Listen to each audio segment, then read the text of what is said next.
हाँ तो hello ladies and gentleman, इस वीडियो में मैं तुम लोगों को the great wall of China के बारे में 30 बहुत ही शॉकिंग फैक्ट्स बताने वाला हूँ। सो आई थिंक वक्त को ज़ाया नहीं करते और वीडियो को स्टार्ट करते हैं। The great wall of China की लेंथ 21,196 किलोमीटर है। यही वजह है कि चाइना की ये दीवार चाइना के बहुत सारे शहरों में से गुजरती है। The great wall of China दुनिया का सबसे ज़्यादा बिगेस्ट और दुनिया का सबसे ज़्यादा लॉन्गेस्ट मैन मेड स्ट्रक्चर है। The great wall of China इतनी बड़ी है कि इसे स्पेस से भी देखा जा सकता है। ऑब्वियसली इंसानी आंख से तो नहीं, बट इसे सैटेलाइट से क्लियरली देखा जा सकता है। इस दीवार का कुछ हिस्सा ऐसा भी है जिसको आज से 2700 साल पहले बनाया गया था। तुम लोग खुद ही अंदाजा लगा लो कि इसे इंग्लिश कैलेंडर को शुरू हुए ही अभी 2000 साल हुए हैं, और तो उससे भी 700 साल पहले की बात है। पूरी दीवार जो आज चाइना में मौजूद है, इसको पूरी तरह से बनने में 2300 साल लग गए, क्योंकि इस दीवार को एक दफा में ही पूरा नहीं बनाया गया। सबसे पहले इस दीवार को 700 BC में बनाया गया, जिसके बाद 200 BC में इससे और मजबूत बनाया गया और इसे आगे भी बढ़ाया गया। इसके बाद इंग्लिश कैलेंडर शुरू हो गया तो ईयर 200 से ईयर 400 तक इस दीवार को दोबारा रेनोवेट किया गया और इसे और ज्यादा लंबा कर दिया गया। इसके बाद ईयर 1300 से ईयर 1600 तक इस दीवार को और ज्यादा लंबा किया गया, और तब से लेकर आज तक ये पूरी वॉल चाइना में मौजूद है। बेसिकली चाइना की इस दीवार को बनाया गया था सिर्फ और सिर्फ मिलिट्री डिफेंस के लिए, ताकि जब भी चाइना के किसी दूसरे बादशाह के साथ जंग हो तो ये दीवार एक बैरियर के तौर पर काम करे और चाइना को प्रोटेक्ट करे। आज भी इस दीवार को चाइना मिलिट्री पर्पस के लिए ही यूज करता है। इस दीवार के काफी पुराने हिस्सों में पत्थरों को इस्तेमाल किया गया है। इसके अलावा ईंटें इस्तेमाल की गई हैं। इसके अलावा मिट्टी को भी ग्लू के तौर पर इस्तेमाल किया गया है, लकड़ी को भी इस्तेमाल किया गया है। बट सबसे इंटरेस्टिंग बात यह है कि इस दीवार को बनाने के लिए चावल का इस्तेमाल भी किया गया है। इस दीवार के कुछ हिस्सों में ईंटों को जोड़ने के लिए चावल को ग्लू के तौर पर इस्तेमाल किया गया है। इस दीवार की ऊंचाई 13 से 26 फीट है, क्योंकि कुछ हिस्सों में ऊंचाई ज्यादा है, कुछ हिस्सों में ऊंचाई कम है। बट अगर एवरेज देखा जाए तो इस दीवार की ऊंचाई अप्रोक्सीमेटली 3 मर्दों से भी ज्यादा है।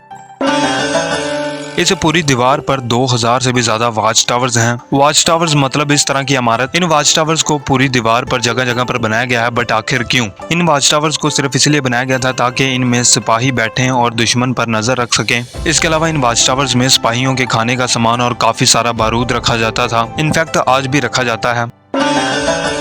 इन वॉच टावर्स की ऊंचाई 30 से 65 फीट के दरमियान ही है। हर वॉच टावर में 1 से 1.5 किलोमीटर का डिस्टेंस है। इन वॉच टावर्स के दरमियान का डिस्टेंस इतना कम इसलिए है ताकि एक वॉच टावर से दूसरे वॉच टावर तक रोशनी के जरिए या फिर धुएं के जरिए कोई ना कोई सिग्नल दिया जा सके। हर वॉच टावर 3 से 5 स्टोरीज का ही है। क्या तुम्हें पता है कि इस दीवार को बनाते वक्त 4 लाख के करीब मजदूरों और कारीगरों की डेथ हो गई। कहा जाता है कि उन सब वर्कर्स की बॉडीज को इस दीवार के नीचे ही दफन किया गया है। इस दीवार को बनाने में 1 मिलियन यानी कि 10 लाख लोग शामिल हैं, और डेफिनेटली उनमें से आज तो कोई भी जिंदा नहीं होगा। कहा जाता है कि इस दीवार को बनाने के लिए लोगों को जबरदस्ती काम पर लगाया जाता था। इस दीवार को बनाने के लिए सिपाहियों को काम पर लगाया जाता था। गरीब किसानों से जबरदस्ती मजदूरी करवाई जाती थी। इसके अलावा जिन लोगों को सजा के तौर पर कैद किया जाता था उनसे भी मजदूरी करवाई जाती थी, और जंग में बचे हुए कैदियों से भी मजदूरी करवाई जाती थी। सो काफी लोगों के खून पर इस दीवार को बनाया गया है। इस दीवार को बनाने के बाद इस पूरी दीवार पर जहर लगाया गया था। आई थिंक थोड़ा सा एग्जैजुरेट कर दिया मैंने। एक आर्सेनिक केमिकल होता है जिसको पूरी दीवार पर लगाया गया था ताकि दीवार को चोंटियों से और काफी अलग अलग तरह के कीड़े मकोड़ों से बचाया जा सके। वैसे तो इस दीवार को जंगों और लड़ाइयों के लिए ही बनाया गया था, बट फॉर्चुनेटली इस दीवार पर आज तक कोई भी बड़े स्केल की जंग नहीं लड़ी गई। हाँ, छोटी मोटी काफी सारी लड़ाइयाँ हो चुकी हैं इस दीवार पर, बट आज तक इस दीवार ने कोई भी बड़ी जंग नहीं देखी, विच इज गुड बिकॉज कोई भी समझदार इंसान है इतनी मजबूत दीवार से क्यों ही भिड़ेगा।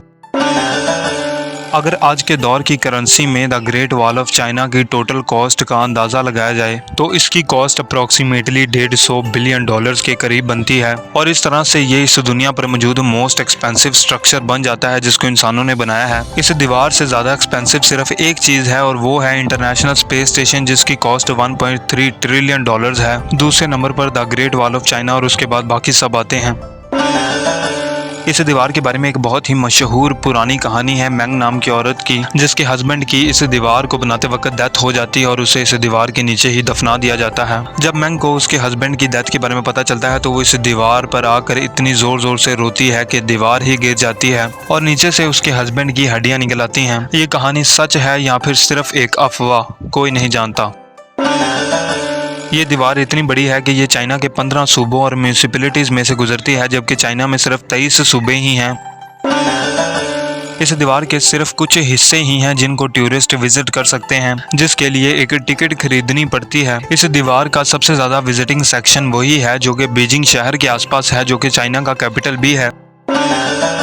हर साल दुनिया भर से 10 मिलियन यानी कि 1 करोड़ लोग इस दीवार को विजिट करने के लिए आते हैं।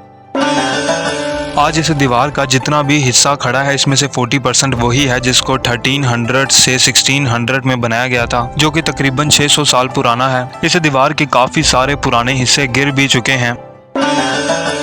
जितने भी लोग इस दीवार को देखने के लिए जाते हैं, उनको सख्ती से मना किया जाता है कि वो इस दीवार पर कुछ भी लिख नहीं सकते। बट इस दीवार का जो हिस्सा साल 1300 से 1600 के दरमियान बना, उस पर सारे मजदूरों और कारीगरों के नाम लिखे हुए हैं। The great wall of China के बनने के बाद तकरीबन 4000 से भी ज़्यादा ट्रेडमार्क्स को इस दीवार के नाम पर रखा गया, जैसे कि the great wall hotels, great wall Motors. क्या तुम्हें पता है the great wall of China बिल्कुल एक स्ट्रेट लाइन में नहीं है, बल्कि वो एक जिग-जैग फॉर्मेट में है। दरअसल चाइनीज मैथोलॉजी में ड्रैगन नाम के एक जानवर को बहुत ज़्यादा इंपॉर्टेंस दी जाती है, और इस दीवार का स्ट्रक्चर भी ड्रैगन के स्पाइन से ही इंस्पायर्ड है। और इस दीवार का जिग-जैग डिज़ाइन भी डिफेंस सिस्टम में काफ़ी सारे एडवांटेजेस देता है। काफ़ी सारी एंशिएंट चाइनीज कहानियों में इस बात का जिक्र है कि the great wall of China के पास कुछ मैजिकल पावर्स हैं, जिस वजह से ये दीवार चाइना को काफ़ी सारी बुरी आत्माओं से बचा कर रखती है। इसके अलावा कुछ लोगों का मानना है कि इस दीवार में हीलिंग पावर्स भी हैं, जो कि लोगों को बीमारियों से बचा कर रखती है। और भी काफ़ी सारी पुरानी कहानियां हैं जो कि मानती हैं कि इस दीवार के अंदर दरअसल एक ड्रैगन रहता है, जो कि सदियों से इस दीवार की और चाइना की हिफाजत कर रहा है। इस दीवार का तकरीबन 50 किलोमीटर के करीब लंबा हिस्सा गोबी नाम के इस डेजर्ट के नीचे सदियों से दबा हुआ है। क्योंकि इस इलाके में काफ़ी सारे रेत के तूफान आते रहते हैं, इसलिए ये अंदाज़ा लगाना मुश्किल है कि ये दीवार कितनी नीचे हो सकती है, और इन्हीं तूफानों की वजह से ही इस दीवार को डिस्कवर करना भी बहुत ज़्यादा मुश्किल है। The great wall of China के नीचे काफ़ी सारी सीक्रेट टनल्स भी हैं, जो कि सैकड़ों मीटर तक ज़मीन के नीचे मौजूद हैं और दीवार के वाच टावर्स को एक दूसरे के साथ जोड़ती हैं। और इन सुरंगों को यूज़ करते हुए ही सिपाहियों को खाना और दूसरा ज़रूरी सामान पहुंचाया जाता था। ये टनल्स आज भी सीक्रेट हैं, क्योंकि चाइना आज भी इन टनल्स को यूज़ करता है, क्योंकि इनको स्पेस से भी नहीं देखा जा सकता। टनल्स के अलावा the great wall of China में काफ़ी सारे सीक्रेट रूम्स भी हैं। The great wall of China में सैकड़ों सीक्रेट दरवाजे हैं, जिनमें से कुछ सीक्रेट टनल्स में जाते हैं और कुछ सीक्रेट कमरों में खुलते हैं। क्या तुम्हें पता है the great wall of China almost सारे नेचुरल वंडर्स में से गुजरती है। ये दीवार पहाड़ों में से गुजरती है, ये दीवार नदियों में से गुजरती है, ये दीवार रेगिस्तानों में से गुजरती है, ये दीवार बर्फीले इलाकों में से गुजरती है, ये दीवार जंगलों में से गुजरती है, ये दीवार कैनियंस में से गुजरती है।